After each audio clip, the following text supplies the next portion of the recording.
പ്രസാദ്, ഇപ്പൊ കെട്ടിടത്തിന്റെ അകത്ത് നിന്ന് തന്നെയുള്ള തീ കാണാമല്ലോ അല്ലെ? കെട്ടിടത്തിന്റെ വേറൊരു ഭാഗത്തും തീ പടർന്നിട്ടുണ്ടോ? എന്താണ് സാഹചര്യം?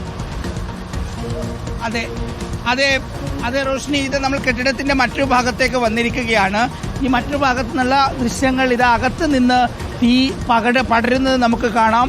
അകത്ത് തീ നിയന്ത്രണ വിധേയമായിട്ടില്ല എന്നുള്ളത് തന്നെയാണ്. നമ്മൾ മറുഭാഗത്തെ ദൃശ്യങ്ങളാണ് ഇത്ര സമയം കണ്ടിരുന്നതെങ്കിൽ ഈ കെട്ടിടത്തിൻ്റെ മറ്റൊരു ഭാഗം, അതായത് ഈ ഇടത് ഭാഗത്തേക്ക് വന്നാൽ ഈ ഒരു ഭാഗത്ത് നിറയെ ഇപ്പോഴും തീയുണ്ട് എന്നതാണ്. അതായത് കെട്ടിടത്തിനകത്ത് നിന്ന് മുകൾ മേൽക്കൂരയുടെ ഭാഗത്തേക്ക് തീ ആളിപ്പടരുന്നത് നമുക്ക് കാണാം. അതായത് ഈ മുകൾ നിലയിൽ പൂർണ്ണമായും തീയുണ്ട്. തീ നിയന്ത്രണ വിധേയമായത് താഴത്തെ നിലയിൽ മാത്രമാണ് എന്ന് നമുക്ക് തിരുത്തേണ്ടി വരും. കാരണം മുകൾ നിലയിൽ ഇപ്പോഴും കത്തിക്കൊണ്ടിരിക്കുകയാണ്. അകത്തേക്ക് കയറാനുള്ള ശ്രമമാണ് ഇപ്പോഴും ഫയർഫോഴ്സ് ഉദ്യോഗസ്ഥർ നടത്തുകയും ചെയ്യുന്നത്. 3:45-ന് ഈ തീപിടുത്തം ഉണ്ടായ സമയത്തും ഇവിടെ മുകൾ നിലയിലാണ് ആദ്യം തീപിടുത്തം ഉണ്ടായത് എന്നാണ് നേരത്തെ കെട്ടിട ഉടമ പറഞ്ഞത്. അങ്ങനെയെങ്കിൽ കഴിഞ്ഞ 2.5 മണിക്കൂറിലേറെയായി ഈ മുകൾ നിലയിൽ ഈ തീ നിന്ന് കത്തുകയാണ് എന്നതാണ്. താഴത്തെ തീ പൂർണ്ണമായും ഫയർഫോഴ്സിന് നിയന്ത്രണ വിധേയമാക്കാൻ കഴിഞ്ഞു.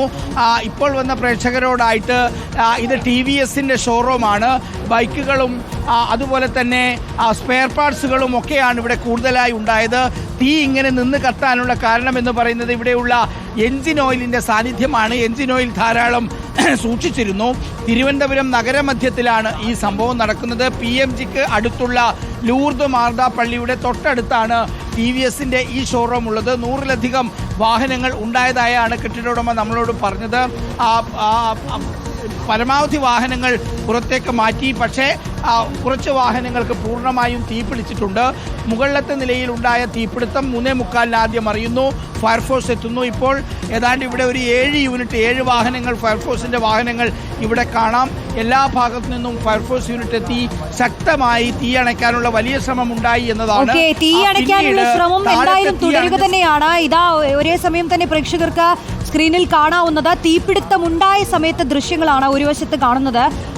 വലിയ തീപിടുത്തമാണെന്ന് അതിൽ നിന്ന് നമുക്ക് വ്യക്തമാവുകയാണ്. ആളിപ്പടരുകയാണ് തീ. അത് തുടക്കത്തിൽ നിന്നുള്ള ദൃശ്യങ്ങളാണ്. ഇപ്പോൾ തീ അണയ്ക്കാനുള്ള ഒരു ശ്രമമാണ് നടത്തിക്കൊണ്ടിരിക്കുന്നത്. പ്രസാദ് തത്സമയം വിവരിക്കുകയായിരുന്നു. പ്രസാദ്, പറയാം. നമ്മളിതാ ഇതിൻ്റെ പിറകുവശത്തേക്കാണ് ഇപ്പോൾ വന്നിരിക്കുന്നത്. ഇതിൻ്റെ ഗോഡൗണിൻ്റെ ഉൾവശം നമുക്ക് കാണാം. ഇതിനകത്ത് നിന്ന് പൂർണ്ണമായും ഇതിനകത്ത് നിന്ന് സാധനങ്ങൾ മാറ്റിയിട്ടില്ല. ഇവിടെ യന്ത്രസാമഗ്രികളും മറ്റും കാണാം. സർവീസിനും മറ്റും ഉപയോഗിക്കുന്നതായിരിക്കണം. ഇതിനകത്തേക്ക് ഫയർഫോഴ്സ് ഉദ്യോഗസ്ഥർ കയറിയിരിക്കുകയാണ്.